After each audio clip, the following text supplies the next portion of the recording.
Dans la K-pop, il n'est pas rare de voir beaucoup de groupes débuter en une année, voire une centaine, des milliers, parce que beaucoup aimeraient réussir dans le domaine du divertissement coréen.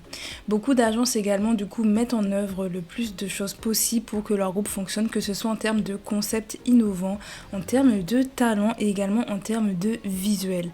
Beaucoup de groupes sont reconnus d'ailleurs pour cela, certains pour leurs concepts assez innovants tels que aespa avec le concept des avatars ou bien même Red Velvet qui ont un concept en deux temps avec le Red et le Velvet, donc on peut avoir des concepts très mignons comme des concepts d'horreur, mais ce ne sont pas bien sûr les seuls groupes et les seules agences qui ont des idées de concepts pas mal. On a vu Blockberry Creative malgré tous les problèmes de procès avec Luna, donc le concept de révéler une membre par mois et de faire des sous-unités avec ces membres-là était des plus innovants et comme je l'ai dit, ce ne sont pas les seules agences qui font des choses des plus intéressantes.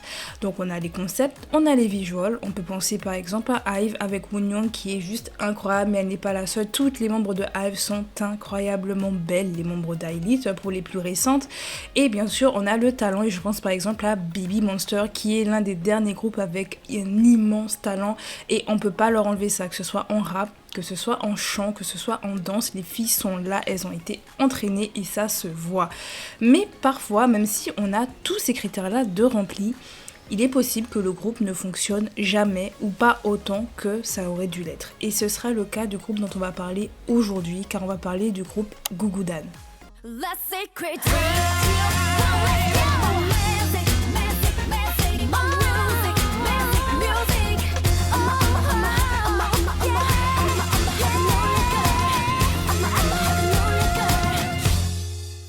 Bonjour à toutes et à tous et bienvenue pour une nouvelle vidéo. Je suis Audrey de la chaîne Jistan Sushi, j'espère que vous allez bien. Écoutez, on se retrouve pour le premier Sushi Time de l'année, donc je suis extrêmement contente de cela. J'en ai déjà filmé un sur Everglow d'ailleurs il y a une semaine ou deux de cela. Je ne l'ai jamais mis en ligne parce que j'étais pas vraiment satisfaite de la vidéo, donc je m'en excuse. J'ai plein d'idées de Sushi Time d'ailleurs qui ont été écrites depuis l'année dernière. Le script que je vais vous faire aujourd'hui a été écrit l'année dernière, avant la vidéo du coup de IOI qui est déjà sortie. Je vous la mettrai soit dans le petit i, soit en barre d'infos pour les personnes qui ne l'ont pas encore vu et qui aimeraient savoir si IOI ça a vraiment flop. Parce que vraiment, il y avait cette image-là qu'IOI avait flop alors que pas du tout. Elles ont pas mal réussi en très peu de temps. Mais bref, on en a déjà parlé dans la vidéo, donc je vous invite à aller la regarder si ce n'est pas encore fait. D'ailleurs, pensez à liker la vidéo et à vous abonner parce que, bah écoutez, ça permet à la chaîne de se faire connaître. Et ça me donne aussi de la motivation pour continuer les vidéos parce que c'est vrai que ce sont vos likes, vos commentaires aussi qui me donnent vraiment envie de continuer. J'ai d'ailleurs vu récemment un commentaire du coup sur la vidéo d'IOI et je me suis dit, c'est vrai, bah il y a des gens qui apprécient ce type de vidéo-là et ça me fait plaisir parce que les Sushi Times font partie de mes vidéos préférées de ma chaîne, donc écoutez, si ça plaît à des gens autant que ça me plaît, bah ça me donne envie de continuer. Et comme je dis, j'ai plein de scripts pour vous faire un peu la liste, comme ça vous savez déjà ce sur quoi je travaille, où j'ai travaillé, mais c'est juste que c'est pas encore sorti parce que j'ai pas encore filmé. Il y a Newsies, il y a une vidéo du coup sur FX, la vidéo sur la playlist. En fait, il faut que je repeaufine mon script, c'est pour ça qu'elle n'est pas encore sortie. Il faut que je la repeaufine, mais il y a une vidéo sur la playlist. En cours de traitement, bah, il y a Brave Entertainment, les compositeurs et l'agence. On va parler un peu de tout ça. Il y a une vidéo, j'ai dit FX, je sais plus. Non, Astro est déjà fait. Il y a donc Brave, je voulais faire un sur Jaden, la personne qui est derrière Luna. Qui est derrière l'histoire de Luna, j'avais grave envie de faire une vidéo sur lui, mais honnêtement pour le moment j'ai rien. Il y a une vidéo sur Lucas Wang, donc l'ancien membre de NCT/Wavy. Oui, il y aura une vidéo sur lui qui est en préparation. Genre, je suis en train d'écumer tous les threads Twitter pour savoir un peu tout ce qui s'était passé sur son drama, parce qu'on va revenir sur ça. Et puis après, il y a plein d'autres idées où je n'ai juste pas encore cherché quoi que ce soit, mais ça fait partie de ma liste. J-Friend, E-Pink, Chunga, Wekimeki. Bref, donc j'ai plein d'idées, mais c'est vrai que il faut déjà bosser sur les vidéos et ça prend du temps. Et puis après, il faut que je sois satisfaite de ce que j'ai écrit et me dire est-ce que ça vaut le coup ou pas. Et du coup, en attendant de me décider enfin sur mes autres scripts, on va du coup parler du groupe Gugudan, donc qui est un groupe qui a débuté en 2016, donc la même année que IOI. D'ailleurs, il y a des membres de IOI dedans, donc on va forcément reparler de producers de IOI. Oui, de toute façon, c'est en lien. Je vous ai voulu sortir IOI avant parce que je savais qu'on allait parler après de tous les groupes qui en découlent. On parlera de Daya, on parlera de Wekimeki, on parlera de Chunga, on parlera forcément de toutes les membres qui sont passés dans ce groupe-là, donc il faut que ce soit cohérent. Mais du coup, on va parler de ce groupe-là qui a, je pense, qui a quand même une grande influence, mais pas autant que prévu, et qui a vraiment disband de manière assez violente, je trouve, en tout cas pour les fans. Et on se dit vraiment que ce groupe aurait pu aller tellement plus loin. Mais pourtant, ce n'a pas été le cas, alors qu'elles avaient tout, comme j'ai dit en début de vidéo, elles avaient le concept, elles avaient les visuals, elles avaient le talent, elles avaient tout. Et pourtant, le groupe, il a, entre guillemets, flop. On va en parler dans cette vidéo, essayer d'expliquer justement pourquoi le groupe ça n'a pas marché, et je pense avoir des idées de pourquoi, mais écoutez, on verra ça à la fin de la vidéo. En attendant, du coup, je vais vous raconter un peu l'histoire du coup de Gugudan.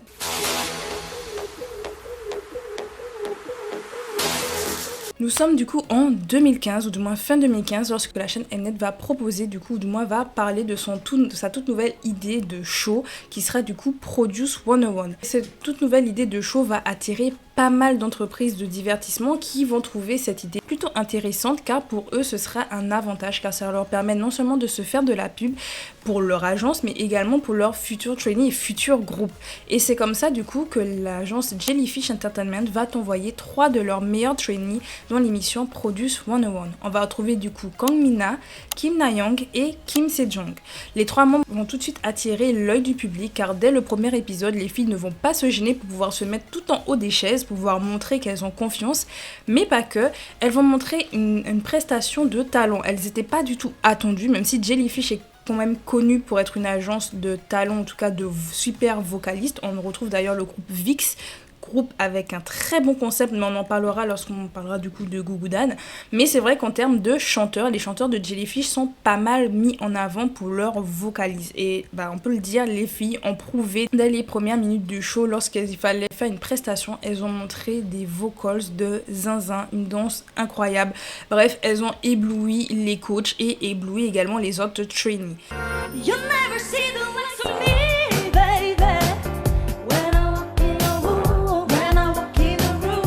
Et bien entendu, ce talent va forcément attirer l'œil du public, et les filles arriveront jusqu'en finale, au point où Kim Se-jong et Kang Mina seront du coup choisies, sélectionnées pour faire partie du groupe IOI. Comme j'ai dit, Kim Na-young est également arrivée en finale. Donc les 3 trainees ont été tellement populaires qu'elles sont arrivées en finale, et 2 ont débuté dans IOI. Pour vous dire que Jellyfish a vraiment de l'or. Jellyfish a su trouver des mines d'or et les ont très bien entraînées.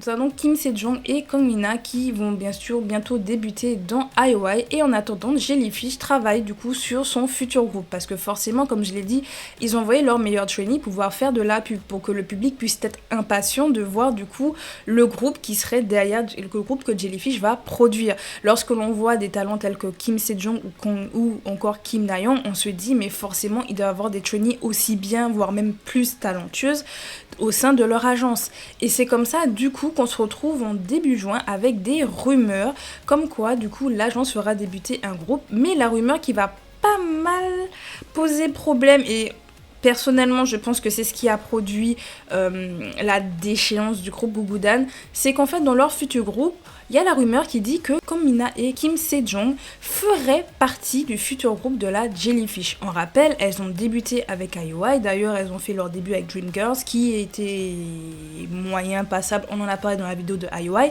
mais il n'empêche qu'elles devaient tout de même continuer à promouvoir avec le groupe IOI.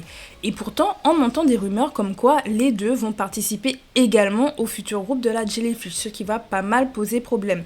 En entendant ça, au départ, l'agence va dire que c'est faux, que Kim Se-jong et Kang Mina vont bien sûr rester dans IOI, et que les membres du groupe, de leur futur girl group, n'ont aucun rapport avec leurs 2 trainees. Mais très rapidement, du coup, ils vont changer de discours et vont dire qu'en fait, finalement, si c'est vrai, en effet, Kang Mina et Kim Se-jong vont bel et bien faire partie de leur futur groupe qui sera composé de 9 membres, mais de ne pas s'inquiéter car les filles ne feront pas la promotion de leur nouveau groupe ainsi que IOI en même temps. Lorsque Gugudan du coup feront leur comeback, ça veut dire que IOI n'a pas de comeback, c'est ce qui du coup était prévu. Et c'est comme ça que le 17 juin sortira le nom du futur groupe de Jellyfish qui va se nommer du coup Gugudan. Le concept d'ailleurs va être révélé, leur début sera sur un concept de sirène en quelque sorte. Et pour pouvoir être un peu plus précis sur leur concept, parce que je préfère vous le donner dès maintenant pour pouvoir comprendre pourquoi leur title ne se ressemble pas. C'est tout simplement parce que la Jellyfish a réfléchi à un concept pour moi de génie. Pour moi, c'est un des meilleurs concepts qu'on a pu avoir dans la K-pop. Je dis pas qu'il n'y a pas eu mieux ou qu'il n'y a pas... Enfin, je dis pas qu'il n'y a pas d'autres concepts qui sont tout aussi bien. Mais pour moi, c'est malin. Et je vais vous expliquer pourquoi. Le concept à la base de Gugudan, du coup, chaque comeback représente une pièce de théâtre. Parce que oui, Gugudan, c'est une pièce de théâtre. Et du coup, les filles à chaque comeback vont représenter une pièce. Et chaque d'ailleurs mini-album ou single album auront dans leur nom Act 1, Act 2. Du coup, on aura vraiment une vraie pièce de théâtre avec Gugudan. Et du coup, pourquoi ce concept est des plus innovants et vraiment je trouve que c'est malin, c'est parce qu'elles peuvent faire toutes les musiques possible. Étant donné que c'est une pièce de théâtre, tu peux très bien avoir du concept mignon, du concept sexy, du concept girl crush. Tu peux avoir tout ce que tu veux en fait derrière parce que tout va dépendre du sujet sélectionné. Et là, du coup, leur début, c'est la petite sirène. Parce que oui, leur premier mini-album qui sortira du coup le 28 juin 2016 va se nommer Act 1 The Little Mermaid, donc la petite sirène, et sera mis en avant par le titre Wonderland.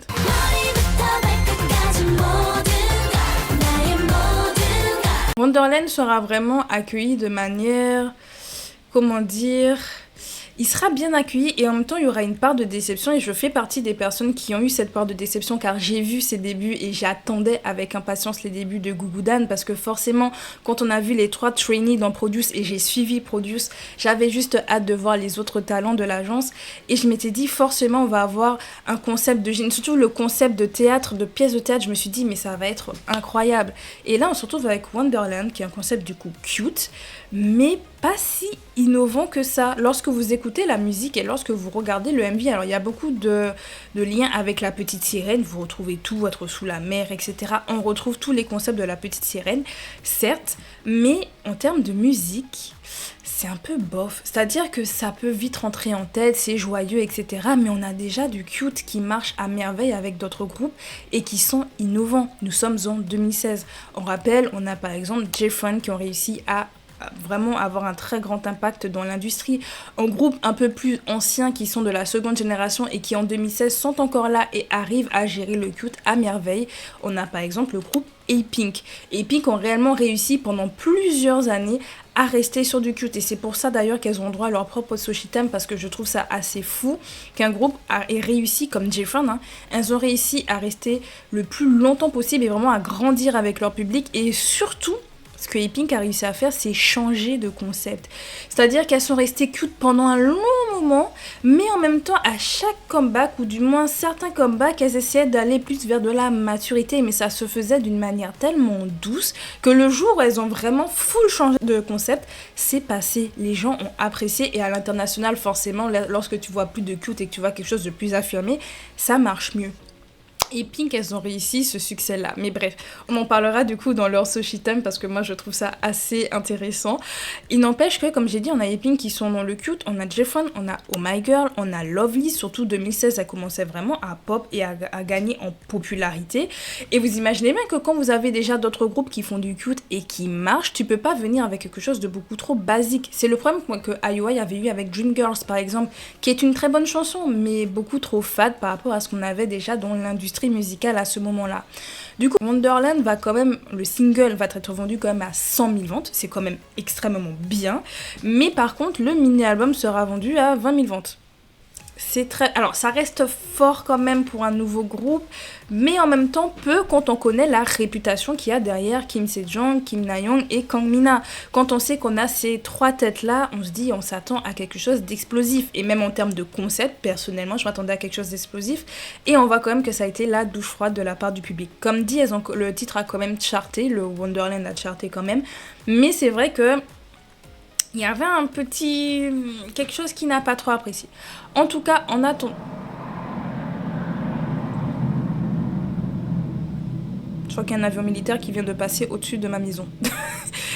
Oui, d'ailleurs, actuellement, en fait, c'est la commémoration de la libération de ma ville. Voilà, comme ça, vous êtes au courant. Bref. En tout cas, du coup, le reste de l'année 2016, le groupe ne fera pas de comeback car Kang Mina et Kim Se-jong vont retourner du coup dans IOI et feront un comeback avec le groupe. Et comme promis, le groupe Gugudan ne peut pas coexister en même temps que IOI. Du coup, il y aura une petite pause de la part du groupe et ils vont préparer du coup leur futur comeback qui arrivera du coup en février 2017.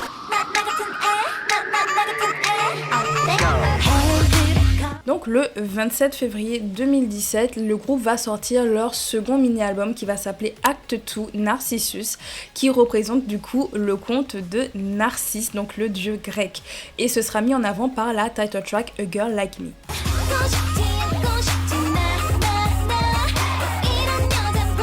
À savoir que A Girl Like Me a vraiment été un de mes sons préférés de Gugudan.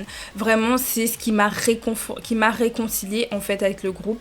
Et je trouvais ça génial. Je me disais, là, on voit un peu plus leur talent. On voit d'ailleurs le concept, hein, bien entendu, de Narcisse, donc le dieu qui s'aime comme pas possible. On connaît très bien ce mythe-là. Et on retrouve d'ailleurs tout qui rappelle le mythe, que ce soit les miroirs, le fait qu'il y ait des photos de partout des membres, etc. Vraiment, regardez le clip avec attention et vous retrouvez bien entendu le côté de Narcisse. C'est pour ça que certes le titre ne s'appelle pas Narcisse, à part l'album bien entendu, mais quand vous regardez le MV, vous retrouvez dans chaque détail, vous retrouvez des choses qui vous rappellera du coup Narcisse en lui-même. Et j'ai trouvé ça super génial et vraiment je vous dis c'était mon son. Et petite anecdote comme ça, je vous donne l'anecdote de la K-pop stan. À l'époque, lorsque A Girl Like Me est sorti, à cette époque-là du coup j'habitais toute seule, j'avais mon studio et à la télé quand on avait les chaînes de Bouygues, il y avait KBS World si je dis pas de bêtises et A Girl Like Me passait à ce moment-là parce que je pouvais regarder les shows télé. C'était très rare, j'avais pas forcément le temps vu que j'étais à la fac, mais je me rappelle très bien du jour où j'ai vu Gugudan à la télé et ça m'avait surprise. Je peux pas vous expliquer comment, mais pour moi qui débutais la K-pop en 2008, entre 2008 et 2009, voir la K-pop à la télé c'était déjà énorme, mais en plus elles étaient là, un groupe que j'aime, qui ont fait un comeback que j'adore. Elles étaient là et on faisait la promotion et elles chantaient toutes super bien. Je vous dis, je me rappelle encore, elles parlaient du coup, elles étaient en train de faire l'interview du groupe et en même temps on sentait qu'il n'y avait pas la hype. Et c'est ça le pire dans cette histoire, c'est qu'en termes de vente, le titre A Girl Like Me fera 70 000 ventes. On parle quand même de Wonderland qu'on a fait 100 000 à A Girl Like Me qui en a fait 70 000. Alors l'album en lui-même a été vendu un peu plus que le précédent, vu qu'on se retrouve avec environ 29 000 ventes. Donc c'est plus que leur premier mini. Donc il y a quand même un public derrière qui se dit en vrai, il y a peut-être un peu de qualité dans les B-sides, les filles sont jolies, elles sont talentueuses, le concept a l'air pas mal, on va suivre. Mais quand même, on voit que A Girl Like Me n'a pas autant fonctionné qu'on l'espérait, surtout par rapport à Wonderland. Et c'est comme ça du coup que l'agence va réfléchir du coup à un moyen de faire monter les ventes et surtout de faire monter l'envie de la part du public de revoir le groupe.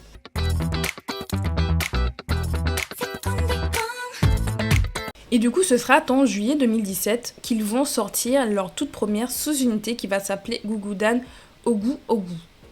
Donc c'est-à-dire 59-59. Et en fait, chaque chiffre, le 5 représentait, si je dis pas de bêtises, Yeon, donc qui est une des membres du groupe, et Kang Mina. Et je me disais, ah ok, c'est ça 59-59. Mais c'est Ogu Ogu, en coréen, de ce que j'ai cru voir. J'espère que je ne me trompe pas. En tout cas, elles vont du coup faire un duo, vu que Kang Mina, elle est bien sûr appréciée, et Yeon également. Elles sont toutes les deux mignonnes, et on s'attend du coup à avoir un petit concept mignon, de voir nos favorites, parce que c'est quand même des membres aussi populaires dans le groupe. Et elles sortiront du coup le 10 août le titre Ice Chu.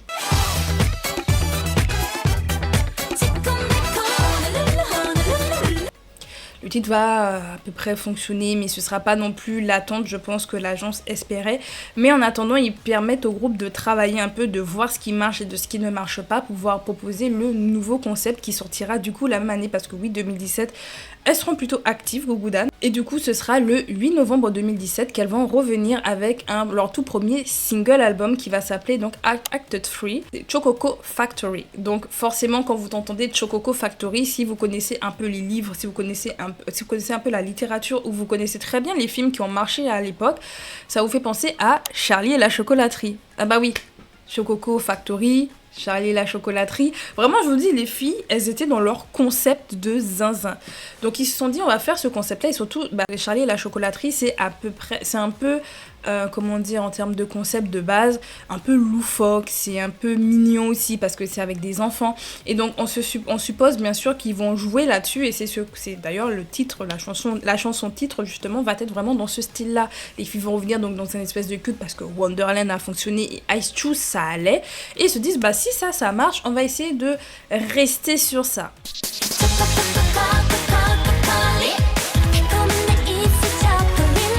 Le single sera vendu à environ 20 000 ventes également, c'est pas non plus le plus gros succès, mais le public est toujours là. On voit que les ventes ça ne chute pas trop, c'est-à-dire qu'on reste assez haut mais en même temps pas trop bas, mais ça reste quand même assez moyen. Et comme je vous dis, avec un concept pareil où tu peux faire ce que tu veux avec des talents comme elles ont et surtout leur visuel, je peux vous assurer que ça paraît assez étonnant parce que les chansons étaient quand même efficaces. Wonderland, à la limite, je trouve qu'elle était un peu basique, mais A Girl Like Me était vraiment pas mal. Chococo, elle était bien aussi, vraiment pour du coup, moi j'ai adoré. En plus, ça rentre très vite en tête, ça, je vous dis, ça, dès que ça rentre, ça ne ressort plus. Et malgré ça, c'est vrai que la hype n'est toujours pas là. Alors qu'elle faisait du coup la promotion de Chococo, la membre Soye va devoir faire une pause dans sa carrière car elle se sera blessée à l'épaule et donc le groupe va continuer les promotions sans elle.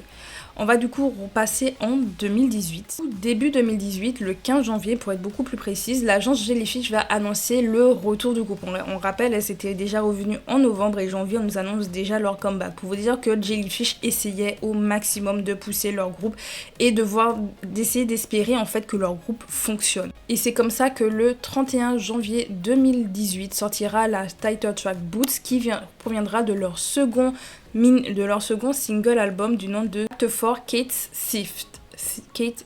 J'arrive pas à prononcer le titre de ce single album.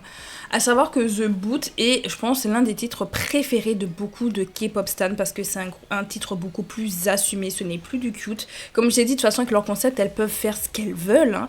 Et du coup, là, ils sont revenus avec, je dis concept assuré, on est en 2018. De toute façon, on se rappelle à l'époque, on a Blackpink qui marchait de zinzin et ils se disent, vas-y, il faut qu'on ait quelque chose qui puisse marquer les esprits et avoir toujours une très bonne musique aussi bien produite, mais surtout un concept qui marque. Et du coup, les filles, je vous dis, le concept va bien marcher pour les K-pop stans.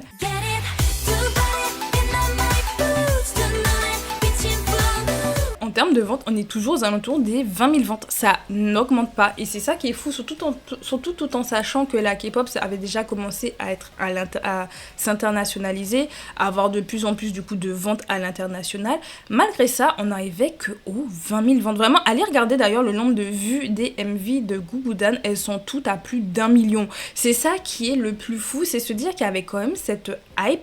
Mais en termes de rentrée d'argent, c'était pas du tout ça. Mais vraiment pas du tout. Elle faisait pas rentrer tant d'argent que ça. Et c'est ça qui est surprenant. On a de très bons concepts, on a de très bonnes musiques. Et pourtant, ça ne marche toujours pas. À savoir d'ailleurs que pendant la promotion de The Boots, beaucoup de fans vont commencer vraiment à s'énerver contre l'agence parce qu'en termes de répartition des lignes du groupe, c'est tout le temps Kim Sejong qui a les plus grosses lignes, qui a le plus de lignes parce que c'est l'une des membres les plus populaires. À savoir que ce n'est pas bien sûr la seule qui a une voix extraordinaire dans le groupe Gugudan, mais c'est vrai que c'est celle qui est la plus mise en avant. D'ailleurs, vous regardez tous les clips en général, c'est vrai que c'est elle qu'on voit le plus. Et c'est vrai que même si les fans sont toujours là, ils se plaignent quand même de plus en plus par rapport à ça. En mai 2018, la membre Yeon va finir par faire une pause dans sa carrière car à cause de problèmes de santé, elle ne pourra du coup pas participer aux activités du groupe. Du coup, l'agence voit quand même que leur groupe, malgré tout l'argent investi, malgré le concept intéressant et les chansons qui semblent intéresser le public mais qui ne marchent pas autant que prévu, ils décident de jouer le tout pour le tout et de faire quelque chose que je pensais qu'ils feraient dès le début. C'est-à-dire que lorsqu'on a eu la première sous-unité entre Yeon et Mina, je m'étais dit pourquoi ils n'ont pas fait une sous-unité avec Mina, Sejong et Nayoung. Ça vous paraît pas logique? Ce sont les 3 trainees qu'on a eu dans Produce 101, donc les 3 trainees les plus populaires et celles qui ont vraiment marqué le public. Surtout leur prestation est l'une des prestations les plus vues à 3 lors des auditions. C'est l'audition des plus vues et les plus appréciées. Et je m'étais dit pourquoi ils n'ont pas fait d'ailleurs une chanson dans ce style-là, le style qu'elles ont chanté durant les auditions, pourquoi ils l'ont pas fait pour Gugudan? En vrai, toutes les membres sont capables de pouvoir atteindre certaines notes et de pouvoir tenir sur du jazzy, parce que c'était un peu ça leur chanson d'audition. C'était un peu jazzy, un peu sensuel, un peu vraiment assumé. Ça aurait pu très bien marcher. Eh ben écoutez, ils se sont dit pourquoi pas faire ça pour sauver le groupe, et c'est comme ça qu'en juin 2018 ils vont sortir leur seconde sous-unité qui va du coup être composée du coup de Kang Mina, de Kim Nayeon et Kim Sejong parce que forcément c'était les plus populaires et on voit qu'ils veulent sauver les meubles le plus possible.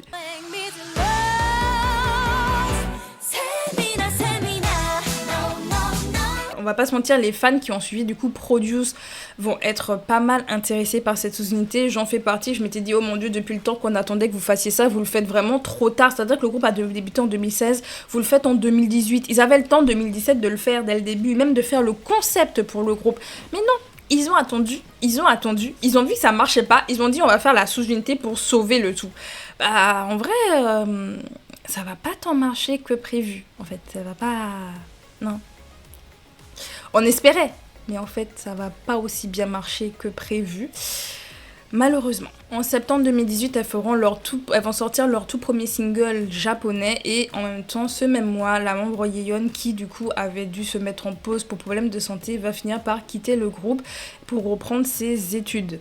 Donc on a une membre en moins, mais c'est pas grave, l'agence va quand même faire revenir le groupe du coup à 8 avec leur 3e mini-album qui va s'intituler du coup Act 5 New Action, avec une meilleure prononciation, qui sera mis en avant par le titre Not That Type.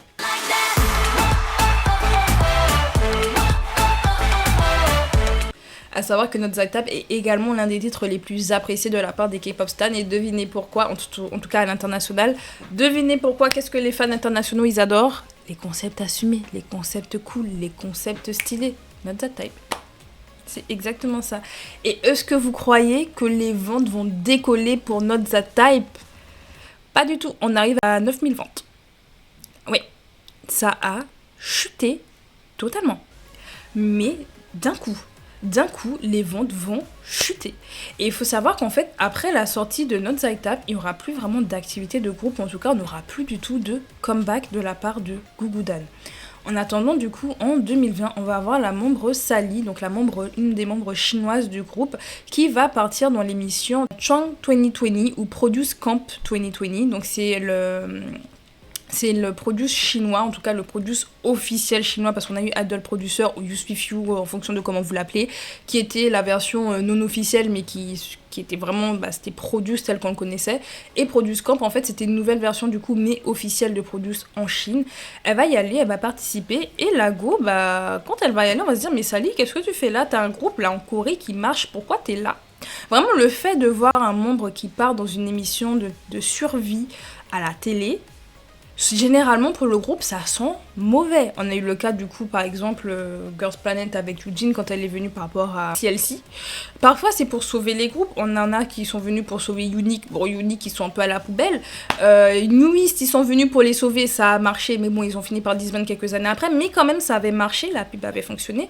Et donc beaucoup se disent est-ce qu'elle est venue pour faire de la pub, mais comme elle vient en Chine, généralement c'est pour les activités chinoises. Et vraiment, ça sentait pas très bon pour Gugudan. Je vous le dis en toute honnêteté, surtout que ça faisait un moment qu'on n'avait pas eu d'activité de groupe. Quand elle est arrivée dans Produce Camp, je me suis dit Sally va soit quitter le groupe, soit le groupe il est mort. Alors, à savoir, Sally, elle va quand même réussir à arriver en finale et faire partie du groupe final de Produce Camp, qui va durer 2 ans. Et du coup, dites-vous, cette même année, on va apprendre que Gugudan c'est fini. C'est pas une vanne. 2020, fini. Après, c'était le Covid. Faut remettre en l'état. Hein. C'était la période Covid. Donc, c'est un moment où beaucoup d'agences ont eu pas mal de soucis financiers parce que forcément, ça atteint tous les secteurs d'activité et surtout les secteurs de divertissement. Et c'est vrai que, Jellyfish reste quand même une agence moyenne. Mais quand même, pouvoir gérer un groupe qui ne rapporte pas autant que prévu, c'est compliqué.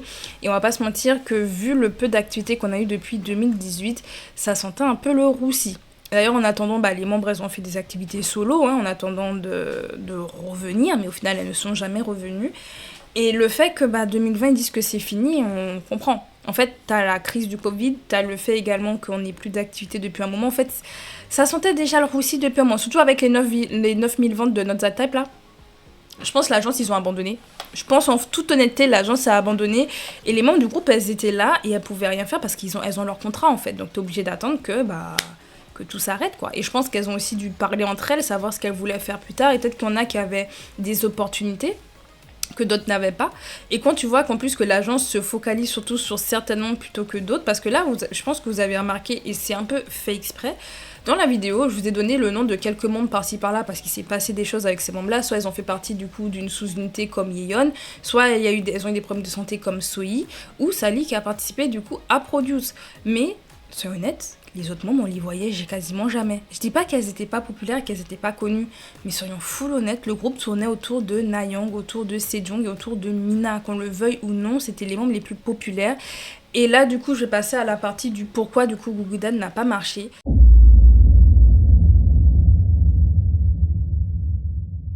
Je pense en fait tout simplement que Jellyfish n'a pas su vraiment gérer leur concept, c'est-à-dire qu'ils ont eu un concept de génie, ils ont mis un concept malin, mais ils n'ont pas su le gérer et surtout je pense qu'ils ont fait rentrer Mina et Sejong beaucoup trop tôt dans le groupe.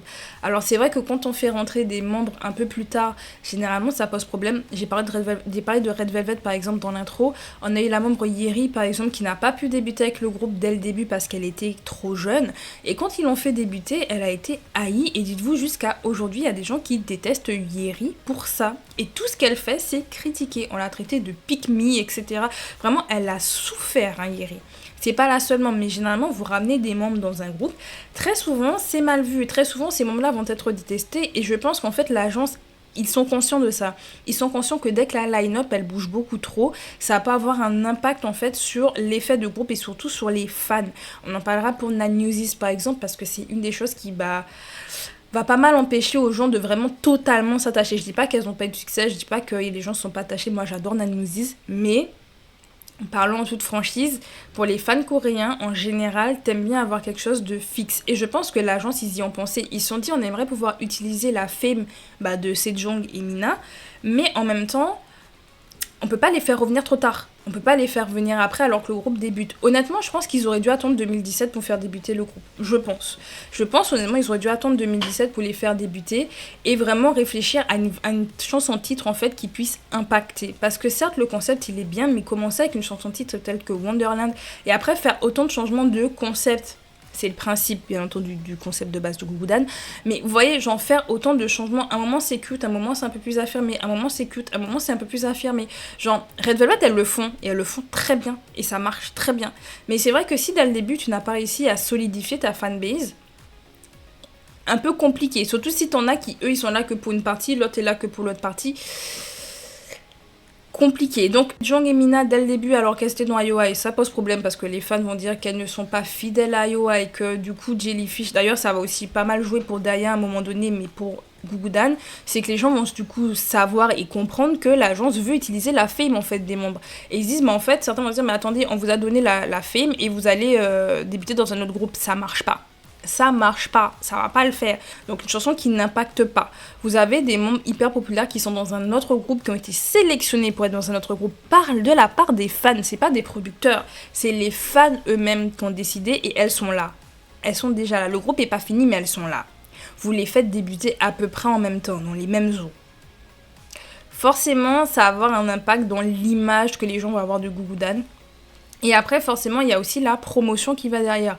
Je pense en toute honnêteté, et je vais parler franchement, que la promotion du groupe n'était pas non plus des meilleures de la part de Jellyfish. Jellyfish n'a pas su, je pense, promouvoir le groupe comme prévu. Je rappelle, en fait, à Jellyfish, on avait du coup le groupe VIX, qui est un groupe qui a vraiment un concept à part. Et à l'époque, vraiment, on pouvait les distinguer, en fait, parce qu'ils avaient ce concept-là.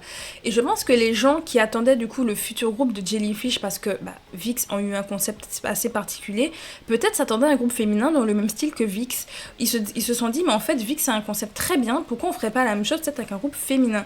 Et le truc c'est que peut-être que le fait qu'on n'ait pas un concept aussi, peut-être pour d'autres pas aussi intéressant, même si pour moi le concept de petite pièce de théâtre c'était vraiment malin. Vraiment pour moi c'était l'idée de génie. Mais je pense honnêtement qu'on a VIX qui marche de zinzin, qui ont vraiment un concept qui fait qu'on s'y intéresse.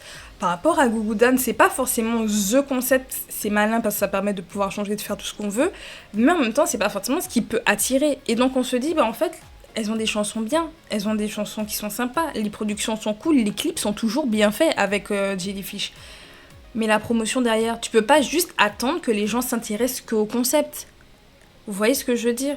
Regardons par exemple aespa au début, surtout leurs 2 premières années, elles avaient très peu de promotion.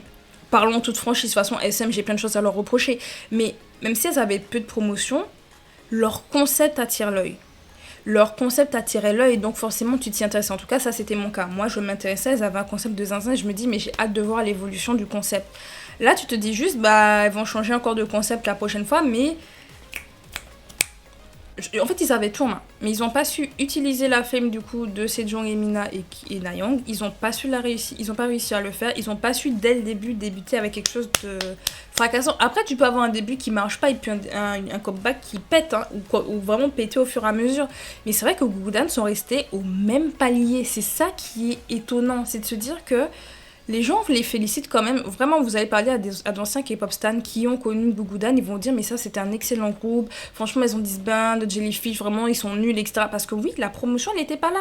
Vous vous focalisez sur les mêmes membres qui sont populaires, mais sans vraiment mettre en avant du coup les autres membres. Ce qui va gêner les fans des autres membres et se dire mais en fait Jellyfish, vous faites quoi? On a du coup les autres membres qui étaient dans un autre groupe qui ont été sélectionnés mais qui sont venus beaucoup trop tôt. Donc du coup, ça a peut-être apporté aussi un peu de la hate de la part de d'autres fans. La chanson elle est pas ouf dès le début. Et les promotions sont pas folles. À partir de là, et vraiment je vous dis, on se rend pas compte en fait, mais tout ce qui va tourner autour d'un groupe, c'est-à-dire la promotion, aller dans des émissions télé, faire des dramas, faire ce genre de choses, ça attire énormément l'œil. Je vais également redonner l'exemple d'Astro. J'ai déjà fait un Soshi Time sur Astro pour les personnes que ça intéresse.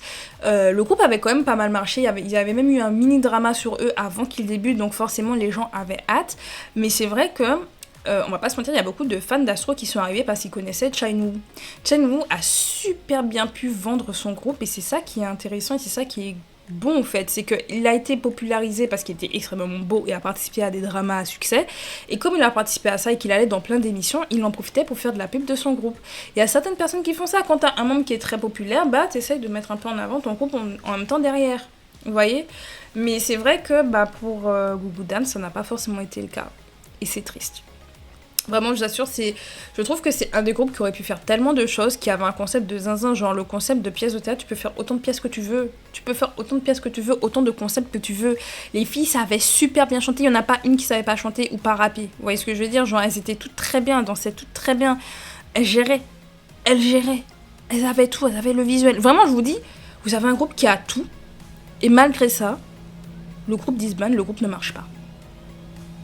Comme quoi, peut-être que Bong Chi-hyuk avait pas totalement tort. La go qui donne raison à quelqu'un qu'elle n'aime pas. Bref, en tout cas, je sais pas vous selon vous, pourquoi Gugudan du coup n'a pas marché? Est-ce que pour vous c'est le fait que justement qu'on a ajouté les membres populaires, les membres de IOI dans Gugudan, qu'elles ont commencé trop tôt? Est-ce que pour vous c'est justement le début qui était peut-être un peu trop fade? Est-ce que pour vous, au contraire, ils auraient dû peut-être rester sur la lancée de Wonderland, vu que Wonderland a quand même eu 100 000 ventes, mais honnêtement, en toute sincérité, je pense que c'est dû à la curiosité et qu'après, en fait, c'est soit tu réussis à faire quelque chose qui marche, un bon son, soit c'est mort. Donc, dites-moi vous, en fait, ce que vous pensez du coup de Gugudan. Est-ce que c'est un groupe que vous avez suivi, un groupe que vous avez connu? Est-ce que vous irez écouter du coup leurs chansons suite à ma vidéo si vous ne les connaissiez pas avant? Je vous ferai une petite vidéo bonus, je pense, pour vous dire un peu ce que les autres membres sont devenus, parce que là, ma vidéo risque d'être beaucoup trop longue. J'ai un peu tapé, j'ai un peu cherché ce qu'elles font. Donc, vous aurez peut-être une vidéo de 5-10 minutes prochainement, alors quand je ne sais pas. Mais pour vous dire un peu ce qu'elles sont devenues du coup en 2024. Petit spoil du coup de ce qu'elles sont devenues, parce que j'ai grave envie de vous parler de ce drama, le drama Perfect Match, qui est du coup un drama chinois, et on retrouve Sally dedans et elle a un des rôles principaux. Voilà. Je dis ça, je dis rien, le drama il est sur Netflix et il s'appelle du coup Les filles de Madame Lee, en français. Donc pour les personnes qui s'intéressent, il y a Win-Win de Wavy dedans. Voilà, je n'en dis pas plus, on se reverra du coup dans cette vidéo bonus, et en attendant du coup, je sais pas quel type de vidéo vous allez avoir sur la chaîne, mais écoutez, on se dit à bientôt pour de nouvelles vidéos. C'était Audrey, salut!